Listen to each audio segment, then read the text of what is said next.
नमस्कार, प्रदेश में आपका स्वागत है। मैं हूं आपके साथ राजकिशन अदालत। अभी तक की मुख्य हेडलाइंस पर नगर निकाय कच्ची नहीं पक्की सड़कों को बनाने पर खर्च कर रहा पैसा, जिसमें नंदकिशोर यादव ने खड़े किए सवाल।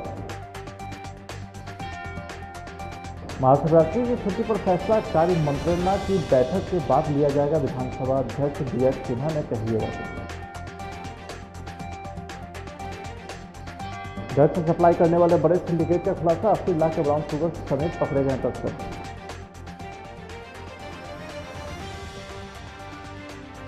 और बिहार के अलग अलग जिलों में अगलगी में लाखों का हुआ नुकसान। अब खबरें विस्तार से। बिहार के पूर्व मंत्री और बीजेपी विधायक नंदकिशोर यादव ने अपनी ही सरकार को विधानसभा में कटघरे के अंदर खड़ा कर दिया है। दरअसल बिहार विधानसभा के प्रश्नोत्तर काल में नगर विकास विभाग के द्वारा कच्ची सड़कों का निर्माण नहीं कराए जाने का मामला उठाया है। माले के विधायक अजीत कुशवाहा के सवाल पर सदन में काफी देर तक चर्चा हुई। चर्चा के दौरान नगर विकास समिति में विधायक को नहीं बुलाए जाने का मामला भी उठा। काफी देर तक इस पर अलग अलग विधायक ने अपनी बातें रखी।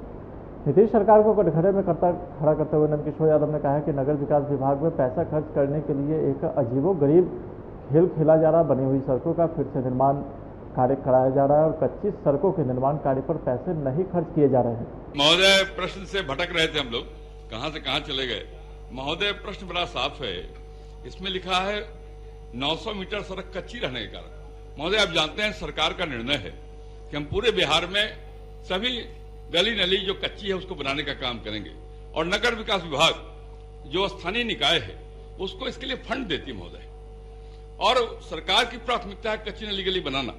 लेकिन महोदय, हो क्या रहा है नगर निकाय में पार्षदों के बीच में बराबर राशि बंटवारा कर दिया जाता है। परिणाम स्वरूप जिन इलाकों में ज्यादा कच्ची गली नली है वो पूरे नहीं होते हैं और जो पक्का बना हुआ जहां शहर है, गलियां वार्ड है, वहीं खर्च होते रहता है। मेरा आग्रह होगा माननीय नगर विकास मंत्री जी से, ये सुनिश्चित करना आपका काम है, आपके विभाग का काम है, क्योंकि आप उसी के लिए पैसा देते हैं। तो स्थानीय नगर निकाय जो कच्ची गली नली बनाने के बजाय पक्की गली के स्थान पर खर्च कर रही है उसको रोकने का काम करिए। और जिस वार्ड में ज्यादा कच्चा नाला गली है उसमें अधिक राशि खर्च करिए ताकि सरकार की जो योजना है कच्ची गली नली बनाने का पूरा हो सके। माननीय मंत्री। अध्यक्ष महोदय, माननीय सदस्य श्री नंदकिशोर यादव जी ने अपनी चिंता जताई है, लेकिन मैं आपके माध्यम से सदन को बताना चाहता हूं कि मुख्यमंत्री नली गली योजना की राशि कच्ची सड़कों के पक्कीकरण के लिए भेजी गई थी और स्थानीय स्तर पर कुछ ढंग से निर्णय भी लिए गए थे। जो पुरानी जर्जर पक्कीकृत सड़कें थी उसके भी निर्माण की प्रक्रिया को इन्होंने प्रारंभ किया था, लेकिन उस पर अभी रोक लगाई गई है। हम प्राथमिकता के तौर पर जो कच्ची सड़क है उसके निर्माण के लिए हम सब लोगों ने निर्देशित किया है और उसकी जो हमारे प्रमंडल स्तर पर नोडल अधिकारी हैं उनको भी हमने कहा है कि आप जाकर उसको देखें और पहले कच्ची जो सड़कें हैं उसको प्राथमिकता के आधार पर जो बोर्ड निर्णय लेता है उसके अनुसार उसको निर्माण कार्य को प्रशस्त करें। तो वही बिहार विधानसभा में उठा हर घर नल जल योजना का मामला, जहां भाजपा विधायक संजय सरावगी ने नल जल योजना का काम पूरा नहीं होने का मामला उठाते हुए कहा कि 31 मार्च तक इस काम को पूरा होने का लक्ष्य रखा गया, लेकिन अब तक कई जिलों में 50% काम भी पूरा नहीं हुए हैं। डिप्टी सीएम तारकिशोर प्रसाद ने 65% काम पूरा होने की बात कहते हुए कहा कि जल्द ही लक्ष्य के हिसाब से काम पूरा कर लिया जाएगा। मेरा प्रश्न यह था अंतिम कि सरकार का लक्ष्य 31 मार्च 2020 तक सभी घरों में कर देना था और माननीय मंत्री जी ने स्वीकार किया कि नहीं हुआ। तो ये सारा हर घर नल का जल कब तक पूरा हो जाएगा, यह माननीय मंत्री जी को, उप मुख्यमंत्री जी को बताना चाहिए। और दरभंगा में उन्होंने कहा कि 10,000 अमृत योजना से होना था, 8,000 हुआ। कुल दरभंगा में 65,000 घर है अध्यक्ष महोदय। तो माननीय उप मुख्यमंत्री जी को यह बताना चाहिए कि इन 65,000 घरों में गर्मी आने वाली है, कब तक ये पूरा हो जाएगा, जरा समय सीमा, क्योंकि गर्मी में इस बार दरभंगा में इतना पानी की समस्या हुई कि मुख्यमंत्री जी ने चिंता प्रकट किया कि जब दरभंगा में जो है जल का दिक्कत हो गया तो क्या होगा। इसीलिए ये दरभंगा समेत जो ये मैंने जो कम से कम वर्णित किया है ये कब तक पूरा हो जाएगा, यह माननीय उप मुख्यमंत्री जी से मैं जानना चाहता हूँ। जी मेरे जवाब से ज्यादा मेरे तेवर को समझिए। बजट सत्र होने दीजिए, आपके साथ समीक्षा करके सभी कार्यों को यथासंभव नियत समय पर इसको पूरा निश्चित रूप से कराएंगे, क्योंकि यह आम जनों से जुड़ा हुआ विषय है। कोरोना के कारण बीच में जो कई प्रकार की जो कार्य थे वो विलंबित हुआ है, लेकिन अब उसमें तेज गति लाई जा रही है। इसको यथासंभव जल्द पूरा करेंगे। तो वहीं सदन में महाशिवरात्रि की छुट्टी को लेकर के विनोद नारायण झा और राजद विधायक ललित यादव ने छुट्टी को लेकर के अध्यक्ष महोदय से सवाल जवाब करते दिखे, जिसके बाद अध्यक्ष महोदय ने कहा कि कार्य मंत्रणा की बैठक के बाद इस पर फैसला लिया जाएगा। व्यवस्था का प्रश्न है। अध्यक्ष महोदय बताइए, 10 मार्च को के बाद विधानसभा में एक दिन की छुट्टी हो रही है, 11 को क्योंकि शिवरात्रि है, और फिर 13 और 14 को शनिवार रविवार है, 10 के बाद 15 को तक में एक दिन सिर्फ खुलता है। लेकिन आपसे निवेदन है कि यह शिवरात्रि का पर्व रात्रि का पर्व है, तो हम लोग 10-11 को शिवरात्रि के लिए वो पर्व करके 12 को फिर आना और 12 के बाद फिर 13-14 की छुट्टी में क्षेत्र जाना थोड़ा कठिनाई हो रहा है। आपसे निवेदन है यदि संभव हो तो विचार करते कि 12 तारीख की जो कार्यसूची है शिवरात्रि को देखते हुए सिर्फ एक दिन खुल रहा है, इस कार्यसूची को आगे कहीं एडजस्ट होना संभव होता तो बड़ी कृपा होती आपकी, ये मेरा निवेदन है। और कार्य मंत्रणा की बैठक में संज्ञान लिया जाएगा। विश्व के 7 अजूबों में शामिल आगरा में विस्फोटक रखे जाने की सूचना पर खलबली मच गई। इस खबर के बाद ऐतिहासिक धरोहर ताजमहल को सुबह अचानक बंद कर दिया गया। इस सूचना के बाद तत्काल एक्शन में आईजी सीआईएसएफ की टीम चेकिंग में लग गई। दरअसल पुलिस को अज्ञात व्यक्ति ने फोन कर विस्फोटक रखने की सूचना दी थी, जिससे अब हिरासत में ले लिया गया है। पूछताछ के दौरान युवक ने बताया कि वो सैनिक भर्ती रद्द होने से नाराज था। बहरहाल आईजी सतीश गणेश ने ताजमहल में धमाके की इस खबर को फर्जी करार देते हुए लोगों को सुरक्षा भरोसा कर दिलाते हुए न घबराने की बात कही। राजधानी पटना में राष्ट्रीय राजपूत करणी सेना का स्थापना दिवस सम्मान समारोह का आयोजन किया गया। आपको बताते चले कि इस कार्यक्रम में मुख्य अतिथि के तौर पर कृषि मंत्री अमरेंद्र प्रताप सिंह और पर्यावरण मंत्री नीरज कुमार सिंह सहित कई माननीय मंत्री मौजूद रहे। तो वही इस अवसर पर बिहार प्रदेश राष्ट्रीय राजपूत करणी सेना के अध्यक्ष कुमार सुनील सिंह ने कहा है कि इस कार्यक्रम का मकसद अपने समाज को एकत्रित करने का था और मेडिकल के क्षेत्र में सैनिकों में एक सकारात्मक संदेश जाए, समाज के अंदर एक सकारात्मक संदेश जाए। ये ऐसे आयोजन इसीलिए किए जाते हैं ताकि हौसला करनी सैनिकों का बुलंद रहे, समाज के लोगों का मनोबल ऊंचा रहे। ऐसे आयोजन इसीलिए किए जाते हैं। और हम स्थापना दिवस मनाते हैं या कोई भी समारोह मनाते हैं तो यही एक संदेश होता है कि सकारात्मक सोच के साथ हम आगे बढ़ें, सामाजिक समरसता के लिए काम करें। और अपने समाज के चर्चाएं इसीलिए होती हैं कि समाज के अंदर विकृति को कैसे दूर कर सकें और असमानता है, भेदभाव है, इन सब को कैसे दूर कर सकें, इसीलिए इस समारोह आयोजित किए जाते हैं। बिहार की पूर्णिया पुलिस ने नशे का कारोबार करने वाले बड़े नेटवर्क का खुलासा किया है। पुलिस ने 80 लाख रुपए के ब्राउन शुगर के साथ कई माफियाओं को गिरफ्तार करने में कामयाबी हासिल की है। पुलिस ने अंतर्राज्यीय स्मैक सरगना अमन सिंह समेत 6 स्मैक तस्कर को गिरफ्तार किया है। इन तस्कर के पास से 1550 ग्राम ब्राउन शुगर पकड़ा गया है, जिसका बाजार में मूल्य तकरीबन 80 लाख रुपये है। यही फोटो लगेगा। पूर्णिया पुलिस के द्वारा नशा मुक्त पूर्णिया अभियान के तहत अनुमंडल पुलिस पदाधिकारी सदर के नेतृत्व में स्मैक के माफियाओं के विरुद्ध छापेमारी करके गिरफ्तारी करने के लिए टीम गठित की गई थी, जिस टीम में के नगर थाना प्रभारी मिथिलेश कुमार, कस्बा थाना प्रभारी चंदन ठाकुर, संजय कुमार सिंह जो अभी खजांची में है और कई अन्य पदाधिकारी थे जो इस टीम में शामिल थे। इस टीम को कल गुप्त सूचना प्राप्त हुई कि पश्चिम बंगाल से एक बहुत बड़ा खेप स्मैक का मंगाया जाने वाला है यहाँ के कुछ लोगों के द्वारा।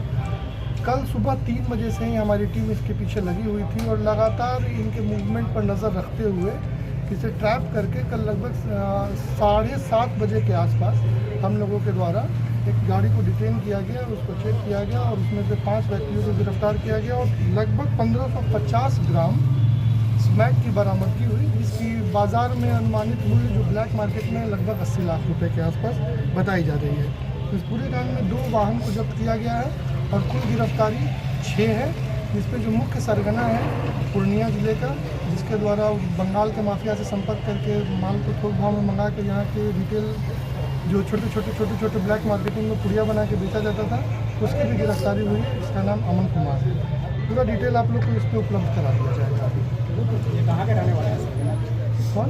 पूर्णिया के रहने वाले हैं सारे, जिसमें सबकी गिरफ्तारी हुई है, सभी पूर्णिया के रहने वाले हैं। जो मुख्य सरगना है उनका नाम अमन कुमार सिंह है, जिसके द्वारा पश्चिम बंगाल के माफिया से संपर्क करके स्मैक को पूर्णिया में मनाया जाता है।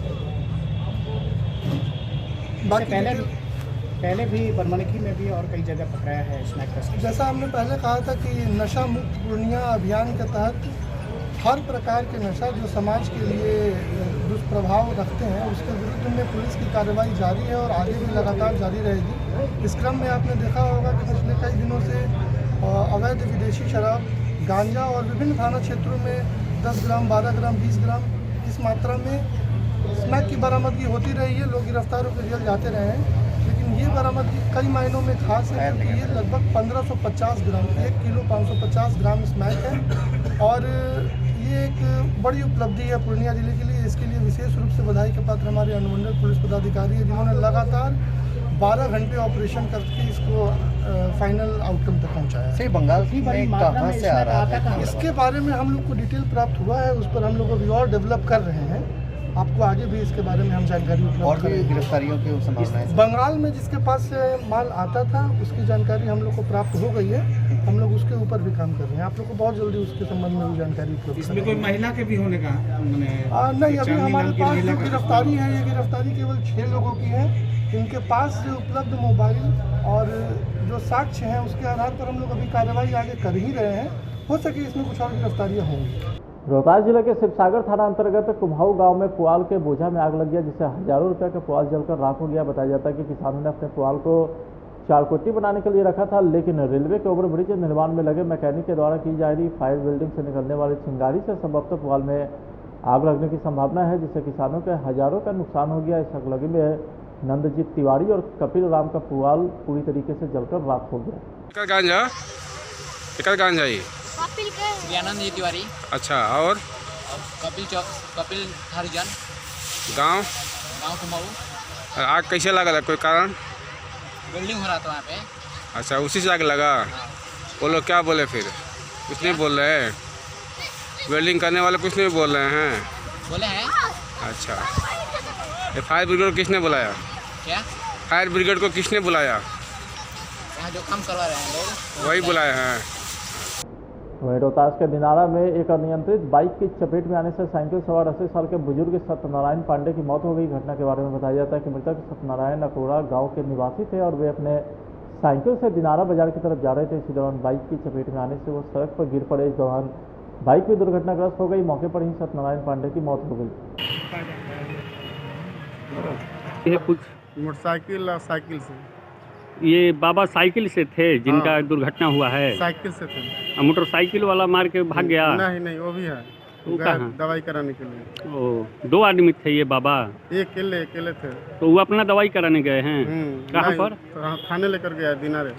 पटना सिटी के आलमगंज थाना क्षेत्र के बड़ी पटन देवी इलाके में इस वक्त अफरा तफरी मच गई, जहां शॉर्ट सर्किट से एक मकान में आग लग गई। मकान में आग लगते ही स्थानीय लोगों में हड़कंप मच गया। जहां आनन फानन में लोग फायर ब्रिगेड को सूचना दिए। फायर ब्रिगेड की टीम घटनास्थल पर पहुंचकर आग पर काबू पाने में जुटी रही। मेरा आग लगा है, 2 दमकल आया बड़ी पटन देवी कॉलोनी। कैसे आग लगी? कुछ जानकारी मिल पाई है? शॉर्ट सर्किट से लगा होगा। आग पे काबू पा लिया गया है? हाँ, आग पे काबू पा लिया गया है? हाँ, काबू में आ गया। लगभग कितनी क्षति हुई होगी? 1 लाख के 1.5 लाख के। पूर्णिया जंक्शन रेलवे स्टेशन पर स्टेशन मास्टर मुन्ना कुमार के द्वारा फीता काटकर एटीएम का उद्घाटन किया गया है। पूर्णिया जंक्शन पर नए एटीएम का उद्घाटन यात्रियों के मांगों को देखते हुए किया गया, क्योंकि रेलवे स्टेशन से काफ़ी दूरी पर एटीएम होने के कारण यात्रियों को काफ़ी परेशानी होती थी, जिस दौरान यात्रियों को टिकट खरीदने में भी दिक्कतें होती थी। सर इधर एक सेल्फी तो मेरे साथ बनता है। मेरा काफ़ी डिमांड था पैसेंजर्स का यहाँ, क्योंकि एटीएम जो भी यहाँ थी लगभग 2 से 2.5 किलोमीटर दूरी पे थी और पैसेंजर इसका बहुत ही सामना कर रहे थे कि पैसे नहीं है, टिकट लेना है, रिजर्वेशन का टिकट लेना है। तो हम लोग भी काफ़ी प्रयास किए और सबसे ज़्यादा सहयोग मुझे मिला बैंक ऑफ बड़ौदा के रीजनल मैनेजर साहब से, और जिसका आज ओपनिंग भी है, आप लोग देख भी रहे हैं। और पैसेंजर को ही नहीं, हमारे जितने भी एम्प्लाई है यहाँ पे लगभग 350-400 एम्प्लाई है। कुछ लोकल्स हमारे यहाँ दुकानदार लोग हैं या जो भी यहाँ के सिविलियन लोग हैं, उनको भी बहुत सारे फ़ायदा होने वाले हैं। मैं पहले अपना परिचय दे दूँ। मेरा नाम जगजीव कुमार है। मैं बैंक ऑफ बड़ौदा पूर्णिया क्षेत्र का क्षेत्रीय प्रमुख हूँ और मेरे साथ पूर्णिया जंक्शन के स्टेशन मास्टर श्री मुन्ना कुमार जी भी हैं। पूर्णिया जंक्शन पे बैंक के एटीएम की बहुत आवश्यकता महसूस की जा रही थी और रेलवे विभाग ने तकरीबन 1-1.5 साल पहले एक टेंडरिंग प्रक्रिया की थी, उसमें हम लोगों ने भाग लिया। तो हमें 4 रेलवे स्टेशन का टेंडर प्राप्त हुआ। एक पूर्णिया जंक्शन है, फॉरबिसगंज है, कटिहार है और किशनगंज है। ये चारों रेलवे स्टेशन पे ही एटीएम का हमको टेंडर मिला, तो उसकी शुरुआत की और अब ये जो आज उद्घाटन किया ये पूर्णिया जंक्शन पे किया है। इसके बाद हम लोग कटिहार में, किशनगंज में और फॉरबिसगंज में भी बहुत निकट भविष्य में कुछ ही सप्ताह में उसका भी उद्घाटन करेंगे। पटना सिटी के कुमरा रेलवे ट्रैक पर एक अज्ञात युवक का शव मिलने से स्थानीय लोगों में हड़कंप मच गया। तो वहीं स्थानीय लोगों के द्वारा जीआरपी पुलिस को सूचना दी गई। तो वहीं स्थानीय लोगों का कहना था कि शव को देखने से लगता है कि युवक को कहीं और मारकर रेलवे ट्रैक पर फेंक दिया गया है। फिलहाल जीआरपी पुलिस शव को अपने कब्जे में लेकर उसकी पहचान करने में जुटी है। आपको क्या चीज़ है? हाँ, ये लगता है कि ये ऐसी है धनके ऐसे मजार के पास मार के फेंका हुआ है लगा। कहाँ पर? बस यही है, मजार के सामने ही रेलवे लाइन पर। पता नहीं चल रहा है? पता नहीं चल रहा है कौन है क्या है। तो वहीं पटना सिटी के कमकुआ थाना क्षेत्र के टीवी टावर स्थित कचरे के ढेर में आग लगने से स्थानीय लोग सकते में आ गए। तो वहीं आग लगी की सूचना मिलते ही मौके पर पहुंची फायर ब्रिगेड की 4 गाड़ी को कड़ी मशक्कत के बाद आग पर काबू पाया गया। जहां फायर ब्रिगेड कर्मी संतोष कुमार शाह ने बताया कि आग की सूचना मिलते ही पटना सिटी से 2 दमकल और कंकड़बाग से 2 दमकल की गाड़ी मौके पर पहुंची और आग पर किसी तरह से काबू पाया है।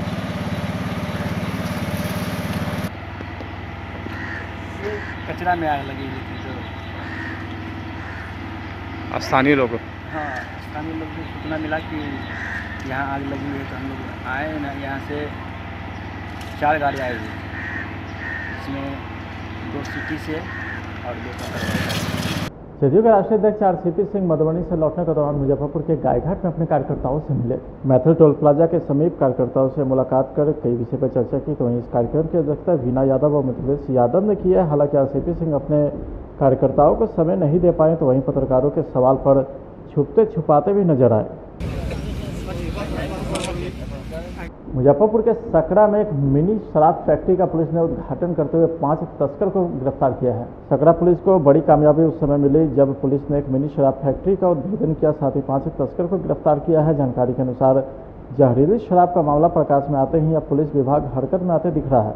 यही वजह है कि मुजफ्फरपुर की पुलिस भी विभिन्न थाना क्षेत्रों में अवैध शराब के खिलाफ अभियान चला रही है।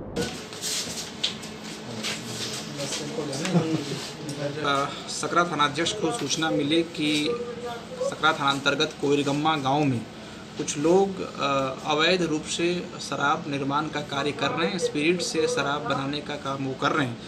इसी सूचना के आलोक में थानाध्यक्ष सकरा के द्वारा अपनी पूरी टीम के साथ कोयरगम्मा गांव में छापेमारी की गई। छापेमारी के दौरान वहां पे शराब के पैकेट्स, रैपर्स, ढक्कन और इस तरह की कई आपत्तिजनक चीज़ें मिली, जिससे यह तथ्य सामने आता है कि ये लोग अलग अलग ब्रांड की जो शराब है वो बनाकर उसको मार्केट में बेचने वाले थे। लेकिन इस तमाम चीज़ों के पहले ही एसएचओ को सूचना मिली, इनको ज़रा बहुत अच्छा काम किया गया और सभी लोगों की गिरफ्तारी अभी की गई है। एक पूरा चेन है, उस पूरे चेन को हम लोग खंगाल रहे हैं और इस अवैध शराब के धंधे में जो भी लोग हैं उनमें एक एक व्यक्ति की गिरफ्तारी हम लोग सुनिश्चित करेंगे। कितने लोगों की गिरफ्तारी? अभी 5 लोगों की कुल गिरफ्तारी हुई है, लेकिन इसमें निश्चित रूप से ये गिरोह जो है इसमें और भी लोग हैं। तो पूरे चेन को हम लोग खंगाल रहे हैं। ये स्पिरिट कहाँ से मंगाते थे, रैपर, ढक्कन, ये सारी चीज़ें कहाँ से मंगाते थे और कहाँ तक इनको सप्लाई करना था। तो इस पूरे चेन में जो है लोग शामिल हैं, उन सब की पहचान की गई है और हम लोग उनकी गिरफ्तारी के लिए प्रयासरत। क्या कुछ बरामद हुआ है? जैसा कि आप देख पा रहे हैं वो बॉटल्स हैं, प्लांट्स, जो ढक्कन है, अलग अलग ब्रांड्स के रैपर हैं। तो इस तरह की कई सारी आपत्तिजनक चीज़ें बरामद हुई हैं, जिससे यह तथ्य प्रमाणित होता है कि ये लोग उससे अलग अलग ब्रांड की शराब का रैपर लगाकर उसको मार्केट में बेचते, लेकिन इसके पहले ही उनकी अरेस्टिंग हो गई है। होली से ठीक पहले दूसरे राज्यों से बिहार लौटने वालों की मुश्किलें बढ़ गई है। दिल्ली, महाराष्ट्र, पंजाब, गुजरात, कर्नाटक सहित अन्य राज्यों से वापस लौटने वाले ट्रेनों में कंफर्म टिकट मिलना मुश्किल हो गया है। टिकट की वेटिंग लिस्ट की लाइन लंबी हो गई। यही कारण है कि लोग सुबह सुबह घंटों लाइन में खड़े रहते हैं, पर टिकट काउंटर खुलते ही खाली हाथ वापस लौट जाते हैं। होली में कंफर्म टिकट नहीं मिलने के कारण लोगों की अंतिम उम्मीद होती है होली स्पेशल ट्रेन। हर साल होली स्पेशल ट्रेन चलने के कारण यात्रियों को बड़ी राहत मिलती है, लेकिन इस साल कोरोना और लॉकडाउन के बाद दौर के कारण अभी तक होली स्पेशल ट्रेनों की कोई घोषणा नहीं की गई है। उम्मीद की जा रही है कि होली स्पेशल ट्रेनों की घोषणा के बाद यात्रियों को थोड़ी राहत मिल पाएगी।